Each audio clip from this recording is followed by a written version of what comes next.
கன்னியாகுமரி மாவட்டம் அருமனை அருகே வங்கி மேலாளர் வீட்டில் 40 சவரன் நகை கொள்ளையடிக்கப்பட்டது பரபரப்பை ஏற்படுத்தியுள்ளது. அண்டுக்கோடு பகுதியைச் சேர்ந்த சுபாஷ் நெல்லை மாவட்டம் களக்காட்டில் உள்ள வங்கியில் மேலாளராக பணிபுரிந்து வருகிறார். இவரது மனைவி லிபினா களியக்காவிளை தலைமை தபால் நிலையத்தில் வேலை பார்த்து வருகிறார். சுபாஷ் களக்காட்டிலும் லிபினா அருமனையில் உள்ள தாயார் வீட்டிலும் தங்கி பணிபுரிந்து வருகின்றனர்.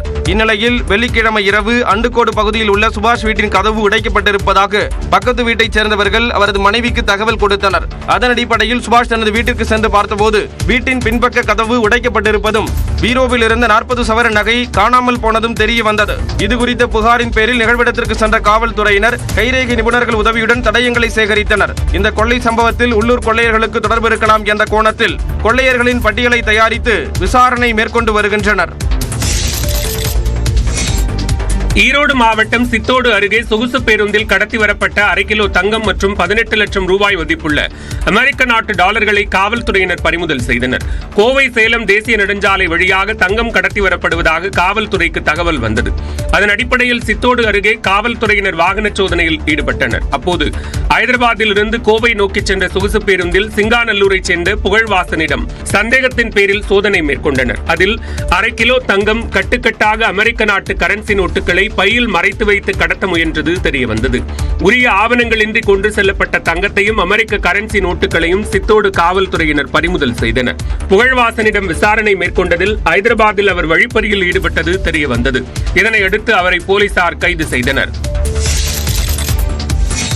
திண்டுக்கல் மாவட்டம் வேடச்சந்தூர் அருகே சாலையோர மணல்மேட்டில் ஏறி கார் பறக்கும் வீடியோ காட்சி வெளியாகியுள்ளது. உடுமலைப்பேட்டையைச் சேர்ந்த கிருஷ்ணபிரசாத் என்பவர் தனது காரில் திருச்சி நோக்கி சென்று கொண்டிருந்தார். வேடச்சந்தூர் பிரிவு அருகே கட்டுப்பாட்டை இழந்த கார் சாலையோர மணல்மேட்டில் மோதி கழிவுநீர் கால்வாயை தாண்டி பறந்தது.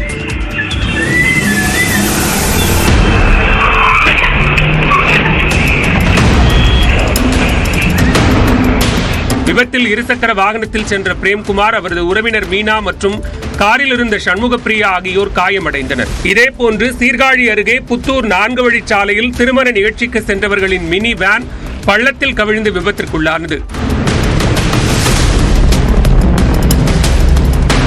காயமடைந்த மண்ணச்சநல்லூரைச் சேர்ந்த பத்மா, ராஜேந்திரன் உள்ளிட்ட 11 பேர் மருத்துவமனையில் அனுமதிக்கப்பட்டனர். சென்னையில் நடைபெற்ற கூட்டத்தில் பங்கேற்காத நிலையில் தொகுதி மறுவரையறையின் போது எந்த மாநிலத்தின் பிரதிநிதித்துவமும் பாதிக்கப்படக்கூடாது என்று ஆந்திர முன்னாள் முதலமைச்சர் ஜெகன்மோகன் ரெட்டி பிரதமருக்கு கடிதம் எழுதியிருக்கிறார். மக்களவை மற்றும் மாநிலங்களவையில் எந்த ஒரு மாநிலத்தின் பிரதிநிதித்துவமும் குறைக்கப்படாத வகையில் தொகுதி மறுசீரமைப்பு நடத்த வேண்டும் என பிரதமர் நரேந்திர மோடிக்கு ஆந்திர மாநில முன்னாள் முதலமைச்சர் ஜெகன்மோகன் ரெட்டி கோரிக்கை விடுத்துள்ளார். மக்களவை தொகுதி மறுசீரமைப்புக்கு எதிரான கூட்டுக்குழு கூட்டத்தை ஜெகன்மோகன் ரெட்டி புறக்கணித்த நிலையில் இந்த விவகாரம் தொடர்பாக பிரதமருக்கு கடிதம் எழுதியுள்ளார். அதில் மக்கள் தொகை அடிப்படையிலான தொகுதி மறுசீரமைப்பால் தென் மாநிலங்களின் பிரதிநிதித்துவம் குறைய வாய்ப்பிருப்பதாக கவலை தெரிவித்துள்ளார்.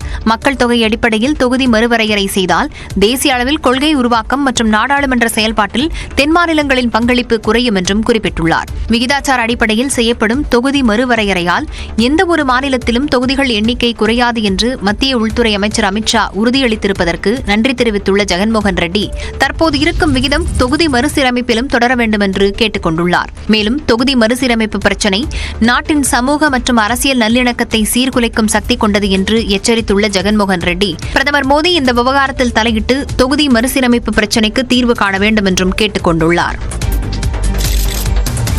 வன்முறையால் பாதிக்கப்பட்ட மணிப்பூர் மாநிலத்திற்கு பிரதமர் மோடி எப்போது செல்வார் என்று காங்கிரஸ் மூத்த தலைவர் ஜெய்ராம் ரமேஷ் கேள்வி எழுப்பியுள்ளார். டெல்லியில் தனியார் செய்தி நிறுவனத்திற்கு பேட்டியளித்த அவர், மணிப்பூரில் இரு சமூகத்தினருக்கிடையே ஏற்பட்ட மோதலில் இதுவரை 100க்கும் மேற்பட்டோர் உயிரிழந்திருப்பதாகவும் 60,000க்கும் மேற்பட்டோர் இடம்பெயர்ந்திருப்பதாக கூறினார். மணிப்பூர் நிலவரம் தொடர்பாக உச்சநீதிமன்றத்தில் நீதிபதிகள் நேரில் ஆய்வு மேற்கொண்டிருப்பதற்கு வரவேற்பு தெரிவித்த அவர், அனைத்து கட்சி பிரதிநிதிகள் அங்கு செல்ல அரசு அனுமதிக்க வேண்டும் என்று கேட்டுக் கொண்டார். மேலும் பிரதமர் மோடி மணிப்பூருக்கு சென்று பாதிக்கப்பட்ட மக்களை சந்திக்க வேண்டும் என்றும் விருப்பம் தெரிவித்தார். Our Prime Minister, our frequent flyer Prime Minister, is going to Bangkok on the 2nd of April. He should go to Bangkok via Imphal or on his way back from Bangkok. He should come via Imphal. I mean, he's always saying it is not look east, act east. But if you are acting east, you have to act from northeast. That is the region of the country that is closest to Southeast Asia. மாநிலங்களவையில் உள்துறை அமைச்சகத்தின் செயல்பாடுகள் தொடர்பான விவாதத்தின் போது மணிப்பூர் பிரச்சனை குறித்து உள்துறை அமைச்சர் அமித்ஷா பேச மறுத்துவிட்டதற்கும் ஜெய்ராம் ரமேஷ் கண்டனம் தெரிவித்தார்.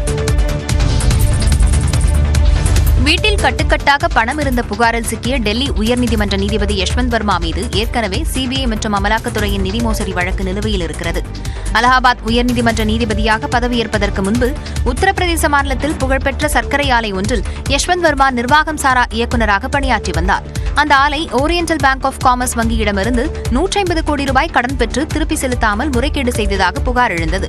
இது தொடர்பாக கடந்த 2018ஆம் ஆண்டு பிப்ரவரி 22ஆம் தேதி சிபிஐ முதல் தகவல் அறிக்கையை பதிவு செய்து நீதிபதி யஷ்வந்த் வர்மாவை 10வது குற்றவாளியாக சேர்த்தது. அதன் பிறகு 5 நாட்கள் கழித்து சட்டவிரோத பணப்பரிமாற்ற வழக்கில் அமலாக்கத்துறையும் வழக்கு பதிவு செய்தது. இவ்வழக்குகளில் எவ்வித முன்னேற்றமும் இல்லாத நிலையில் கடந்த ஆண்டு பிப்ரவரி மாதம் விசாரணையை துரிதப்படுத்துமாறு அலகாபாத் நீதிமன்றம் உத்தரவிட்டது. ஆனால் கடந்த ஆண்டு மார்ச் மாதம் இது தொடர்பான மேல்முறையீட்டை விசாரித்த உச்சநீதிமன்றம் வழக்கு விசாரணைக்கு இடைக்கால தடை விதித்தது.